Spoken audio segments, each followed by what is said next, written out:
फिर से जोहार करते हैं।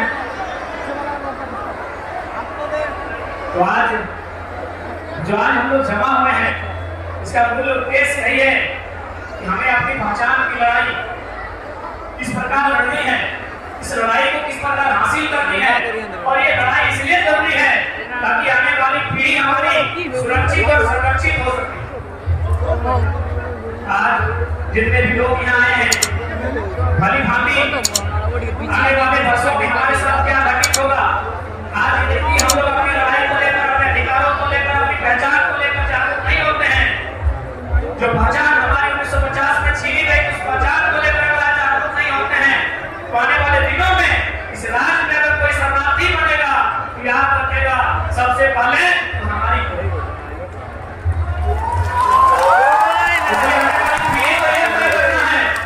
जिन लोगों ने छोटा नागपुर पठान की स्थापना की थी, जिन लोगों ने छोटा नागपुर पठान में धान के सृजन में योगदान दिया था, आज वे लोग अपने अस्तित्व को बचा के रख पाते हैं, अपने अस्तित्व को संभाल के रख पाते हैं, या फिर वे लोग शरणार्थी कहलाएंगे। ये हमारी रिस्पॉन्सिबिलिटी। और यदि आपको लग रहा है कि केवल ऐसा संभव नहीं है, हमारी तो संख्या लाखों में है, करोड़ों में है, तो सबसे पहला उदाहरण ले लीजिए। हमको हिंदी में बात करना पड़ रहा है, आपकी भाषा कहाँ? यदि आपको लग रहा है कि नहीं बाबू तुम्हारी उम्र बहुत कम है, तुम हमें डरा रहे हो, हमें क्या हो सकता है, कैसे हम लोग रिफ्यूजी बन जाएंगे, ये गांव हमारा पूरा टाटा जमशेदपुर में ज्यादा गांव हमारे धनबाद बोकारो उड़ीसा में हमारे लोग हैं, तो हम शरणार्थी कैसे बनेंगे, हम तो लाखों करोड़ों की संख्या में हैं। तो सबसे पहला उदाहरण एक कुर्मी को बेटा को कुर्बानी में नहीं हिंदी में बात करना पड़ रहा है आपको समझाने के लिए। कहाँ है आपकी मातृभाषा, कहाँ है आपकी मातृभाषा? इसलिए आपको समझना होगा विषय वस्तु को कि हम कैसे शरणार्थी होंगे, कैसे हमारी पहचान छीनी है, उस पहचान के साथ साथ अपने अधिकार को हम कैसे पा सकते। हमारी बात तो पूरा पूरी आप लोग नहीं समझ रहे हैं। आप लोग ही बोलते हैं, हम लोग कुर्बानी बोलते हैं, लेकिन क्यों? इसी कारण कि लोगों ने बड़ी चालाकी के साथ, जिन लोगों ने सरकार को चलाया, चाहे दिल्ली में बैठकर, चाहे राजधानी रांची में बैठकर, उन्होंने बड़ी चालाकी के साथ हमें ही नाश करने का प्रयास किया। अब ये भी सवाल है कि भाई हमें क्यों मिले उनको, और भी तो लोग हैं इस देश में, इस राज्य में बहुत सारे लोग हैं, गोंड है, भील है, संथाल है, मुंडा है, राम है, लोरा है, न जाने कितने समुदाय के लोग रहते हैं, 6000 7000 लोग रहते हैं। तो छोटा नागपुर के पठार में दिल्ली में बैठे लोगों को हमसे दुश्मनी क्यों थी?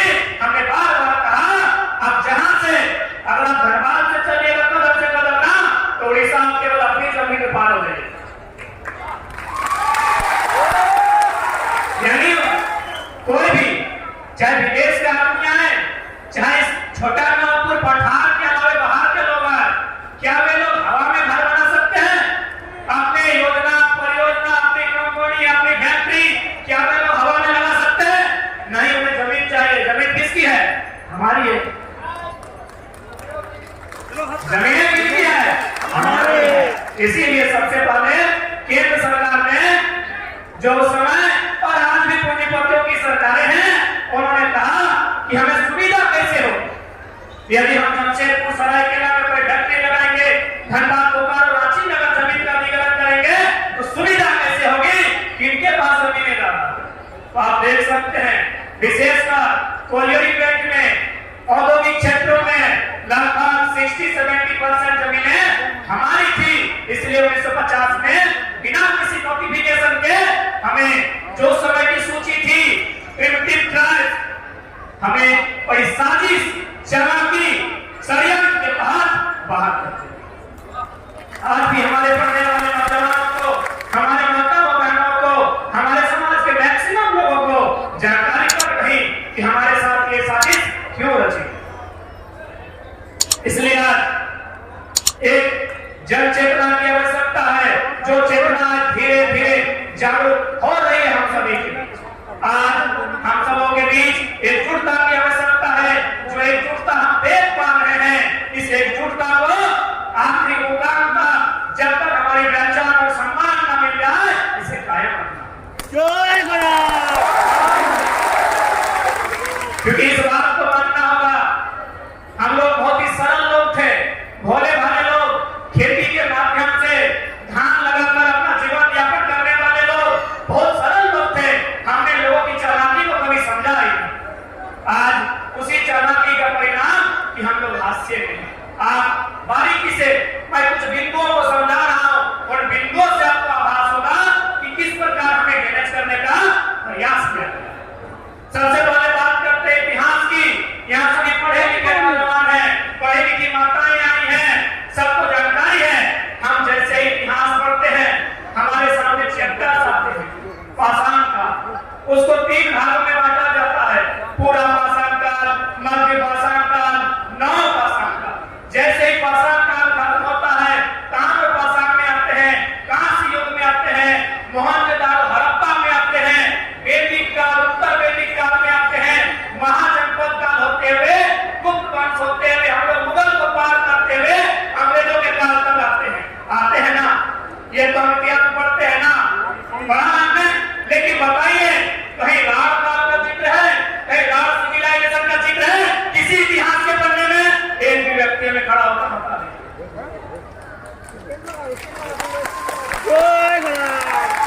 तो यदि राढ़ सिविलाइजेशन का कहीं जिक्र नहीं है, तो क्या हमारे दादा परदादा जो हमको बताते थे हमें राढ़ लोग लगे, क्या ये गलत है? इसका मतलब हमारे पुरखे बताते थे, जो अनपढ़ थे, जिनको स्कूल कॉलेज से मतलब नहीं, वे लोग हमको बताते थे कि हमारी राढ़ लोग लगे। तो भाई राढ़ सिविलाइजेशन होना चाहिए, राढ़ सभ्यता होना चाहिए, राढ़ काल होना चाहिए। जैसे पाषाण काल है, नव पाषाण काल है, मध्य पाषाण काल है, बुद्ध काल है, जैन काल है, मुगल काल है, महाजनपद काल है। राढ़ काल होना चाहिए कि नहीं होना चाहिए? कहाँ है किसी इतिहास के पन्ने में राढ़ सिविलाइजेशन का जिक्र है? यानी सबसे पहले चालाक लोगों ने क्या किया? हमारी सभ्यता को इतिहास में कहीं स्थान नहीं दिया। अब ये मत पूछिए कि इतिहास लिखने वाले सब बहुत बड़े महापंडित थे, उनसे भूल नहीं हो सकती है, उनसे भारी भूल हुई है, और उन्होंने बिल्कुल चाटुकारिता में और द्वेष में घृणापूर्वक इतिहास को लिखा है।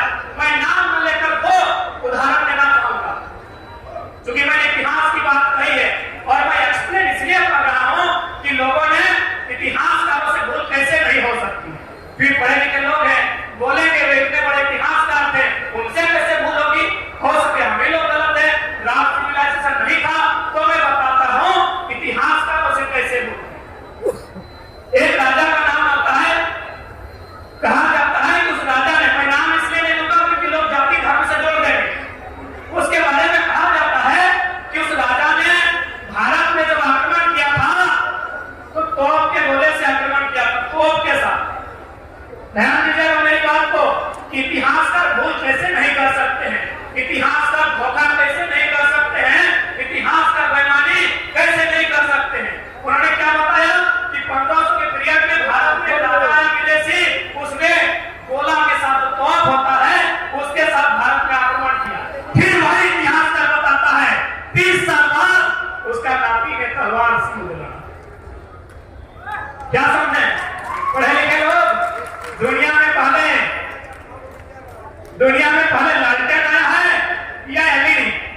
इतिहास तो बात आप समझ गए होंगे कि किस प्रकार इतिहास में छल कपट किया है।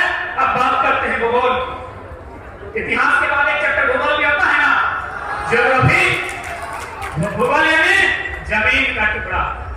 बात करते हैं छोटा नागपुर और झारखंड की बात करते हैं। आज चूंकि अभिभावक स्वरूप हमारे अजीत प्रसाद महतो जी भी आए हैं, तो इसीलिए मैं उदाहरण सामने रखता हूं भूगोल का कि हमारी जो बात थी इतिहास को हमने देखा कि किस प्रकार इतिहास को मिटाया जाए। आप लोग समझ रहे बताएं हमारा मौसिया बाकी अपना बच्ची ना कि किस प्रकार इतिहास में हमारे गौरवशाली इतिहास को लोगों ने किताब में रखा ही नहीं, तो हमारे बच्चे कैसे पढ़े। आप जो टीवी में देखते हैं सिनेमा में, वो कहां से आता है? उन्हीं किताब में लिखी बातों को दिखाया जाता है। जो भी आप फिल्म में देखते हैं, टीवी सीरियल में देखते हैं, वो किताब में इतिहास में लिखी बातें हैं। तो हमारा इतिहास किसी ने लिखा ही नहीं तो कैसे दिखाया जाएगा? हमारे इतिहास हमारे लोगों के बीच है जिनका बाल पका है, जो लोग 80, 85, 100 साल पार कर चुके हैं, उनके पास हमारा इतिहास है। हमारे इतिहास को उनसे अब बात करते हैं भूगोल की, ज्योग्राफी। जब झारखंड निर्माण की बात चल रही थी, क्या हमें बृहद झारखंड मिला है? क्या हमने यही झारखंड मांगा था? क्या यही झारखंड मांगा था? एक आदिवासी राज्य के रूप में हमने तो ग्रेटर झारखंड मांगा था। उस झारखंड में पश्चिम बंगाल के मेदिनीपुर, पुरुलिया, झारग्राम इत्यादि जिला शामिल था। उड़ीसा का मयूरभंज, केवझर, सुंदरगढ़ और एक जिला है वो भी शामिल था। यानी आपका पूरा जिला भी नहीं मिला है। क्यों नहीं मिला है? ना पूरा अगर राज्य मिलता जहां तक आपकी मांग थी, यानी यदि हम बंगाल का हिस्सा मांग रहे थे, हम यदि उड़ीसा का हिस्सा मांग रहे थे, इसका मतलब वे लोग हमारे थे। इसका मतलब वे लोग हमारे थे। वे लोग यदि हमारे थे और यदि हमारे इसी राज्य में वे लोग आ जाते तो हमारी शक्ति दुगनी रहती कि नहीं रहती। उन्हें आगे परिचय थोड़ी देना पड़ता कि हम उड़ीसा से आए हैं, हम पश्चिम बंगाल से आए हैं, हम झारखंड से आए हैं। एक ही परिचय होता, हम ग्रेटर झारखंड से थे। आपके भूगोल को डैमेज किया गया, इतिहास को डैमेज किया गया, भूगोल को डैमेज किया गया। पॉलिटिक्स की तो बात ही मत कीजिए, वो आप लोग समझते हैं। इकोनॉमी की बात कीजिए, ये जितने भी बड़ी बड़ी ऊंची ऊंची बिल्डिंग्स टाटा जमशेदपुर में आप देख पा रहे हैं, चले जाइए 50, 60, 70 साल पीछे, ये जमीनें किनकी है? टाटा की है। अरे टाटा खोल इंडिया नहीं है,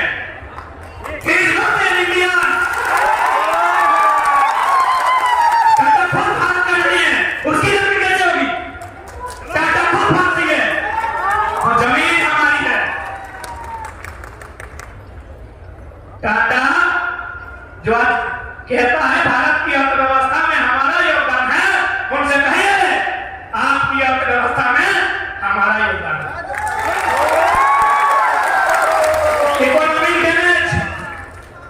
economic damage, historical damage, geographical damage, political damage, economical damage, यानी पैसा से भी आपको मार दिया। आपके लोग कहां हैं?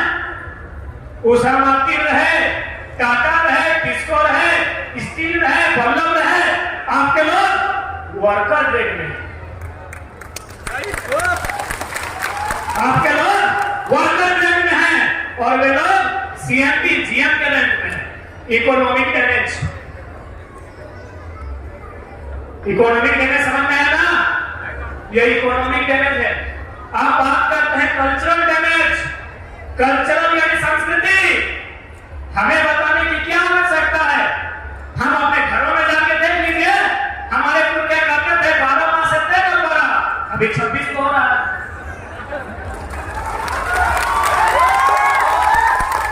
कल्चरल डैमेज, कल्चर यानी संस्कृति, संस्कृति यानी खान पान, रहन सहन, और यही कल्चर आपका महत्वपूर्ण होगा। आप तो लड़ाई लड़ रहे हैं अपने आप को सूचीबद्ध करने की।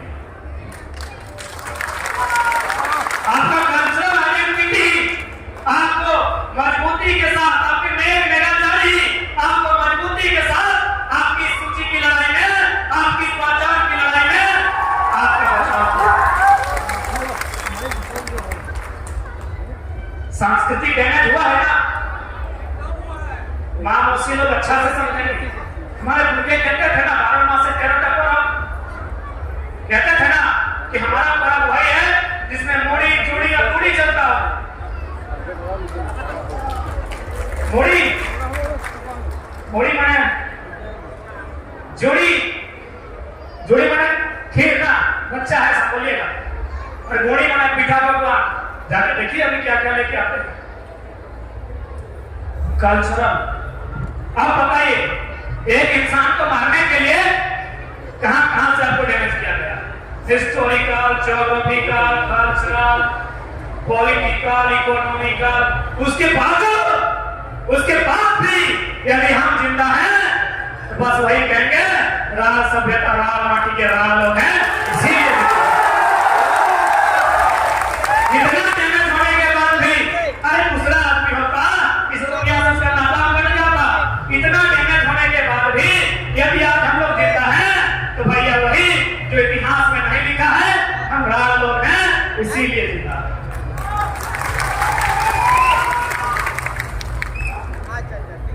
यदि आपको यह भी पता लग रहा है कि नहीं बाबू आपके पास माइक है, आप कुछ भी बोल देते हैं, तो देते हैं वो बढ़िया उदाहरण।